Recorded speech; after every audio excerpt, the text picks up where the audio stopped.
number 1. Okay, ang nakikita ng klase ay isang klase ng equation. Okay? So, kung natatandaan niyo sa mathematics, di ba, meron tayong tinatawag ng mga equation. Pag sinabi natin equation from the word, so, meron the word na equation from the word equal. So, ibig sabihin, an equation should be equal. Ano yung dapat na equal? So, dahil sa equation, meron tayong two sides. Okay? The first one is yung tinatawag natin dito sa chemistry. Ang tawag sa kabilang side ng equation ay reactants. So, ano yung reactants dyan? Meron tayong propane. Okay? The C3H8 is a propane.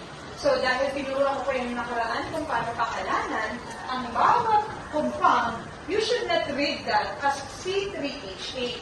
Dapat ang magbasa mo sa kanya is yung pangalan niya as propane.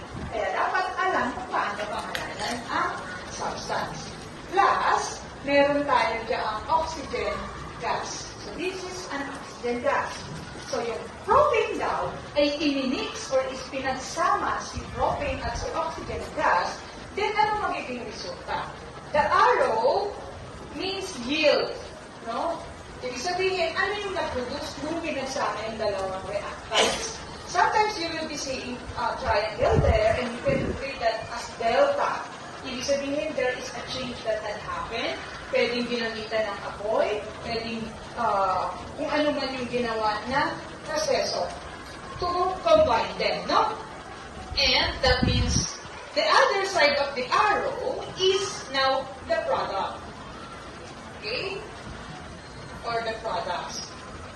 Now, this propane plus oxygen gas will produce a carbon dioxide gas as its product pag pinumbay sila and water. Alright? So you read it as water. So these are the product side, these are the reactants. Naintindihan mo? As what I have told you, dahil equation yan, dapat equal sila. Okay? So, paano sila magiging equal? You have to count kung same ba yung number ng mga elements dito sa nasa kabilang side, which are in the product side. If they are not the same, meaning to say, hindi balance ang equation. No, so hindi siya equation. Therefore, it should be balanced. Okay? How are you going to do that? You are going to recognize the elements present. So, since this is one equation, kung ano yung elements na nandito, same lang din yun sa elements na nandito. Pwede magkaiba lang sila ng number, kung ilan sila. So, therefore, you have to identify the elements. Okay? So, in the first one, we have carbon. Next, what's this? Hydrogen. And lastly, oxygen. Okay? So, i-table natin sila para bilang natin.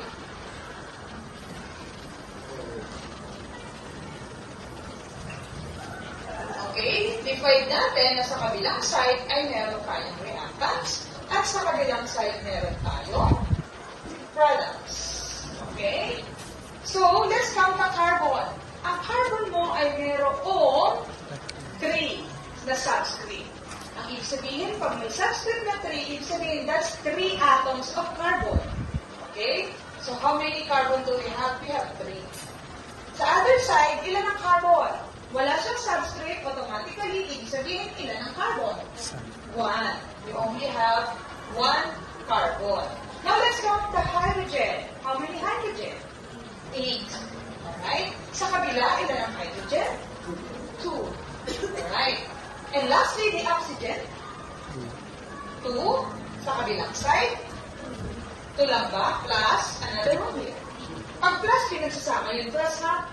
So, we have 2 here, we have 1 here. Therefore, ilan ang total? 3. Ngayon, nakikita mo ito ay 3, ito ay 1, hindi pareho. Ibig sabihin, hindi sila balance. Hindi balance, hindi balance. So, ano ang gagawin natin para mabalance sila? The only thing that we can do is think of the coefficient. Okay. Maglalagay tayo ng number sa unahan. Kasi doon lang tayo pwede maglagay ng number. Dito sa mga nasa gitna o yung mismo nasa loob na ng equation, hindi mo na yung pwedeng pakialaman. Okay? You can only put a number in front. of the equation, in front of the formula or the compound. At ang tawag sa number na nilalagay mo dyan ay, we call it as coefficient. Okay? That's coefficient.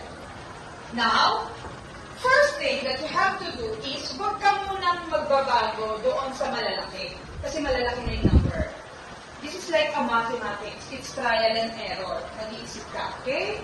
So now, ano yung pinakamalaki? You have carbon here. No? You have hydrogen here. Pinakamalaki ng hydrogen. Unahin natin ma-meet yung taas ng hydrogen. So, 8 yan. So, nasa ng hydrogen nandito. Para maging 8 din tong hydrogen na to, anong number lalagay nito? Ha? 6? Anong number? Ang pwede i-multiply sa 2 para ang product ay 8. 4. You think of a number like that. So if I put 4 here, this will be 4 times 2 will be now 8. Same na sila, di ba?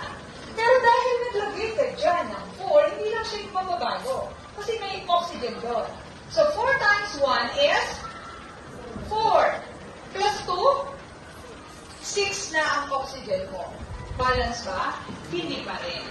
Ngayon, class, yung carbon mo, you have to think of a number para yung carbon mo naman maging parehong 3. Dahil 3 na doon, ilan ang pwede ilagay dito? Para maging 3 din ito carbon. Sa kabila.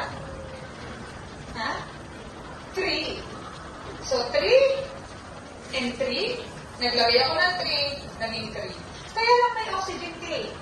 So, 3 times 2, mababago din oxygen, no? 3 times 2, ilan na? 6. Ilan yung dito kanina? Hindi. 4 times 1. Ang oxygen, dalawa yun eh. May oxygen dito, may oxygen doon. Pagsasamahin mo sila. So, ilan ang oxygen dito kanina? 4. Ilan na dito yung oxygen? 6. 4 plus 6? 10. So, ang oxygen mo na dito ay 10. 3, pareho na. 8, pareho na. Naging 10 nga lang si oxygen dahil sa mga number na nilagay mo dito. So, sa kabilang side, dapat maging 10 din si oxygen. So, ilan naman yung multiply mo sa 2 para maging 10 ang sagot ng oxygen? 5. So, lagay ka ngayon ng number 5. So, 5 times 2? 10. Okay. So, ito na yung 3 mo. Ito na yung 3 mo. Balance na. Yung hydrogen mo, 8 and 8. Balance na.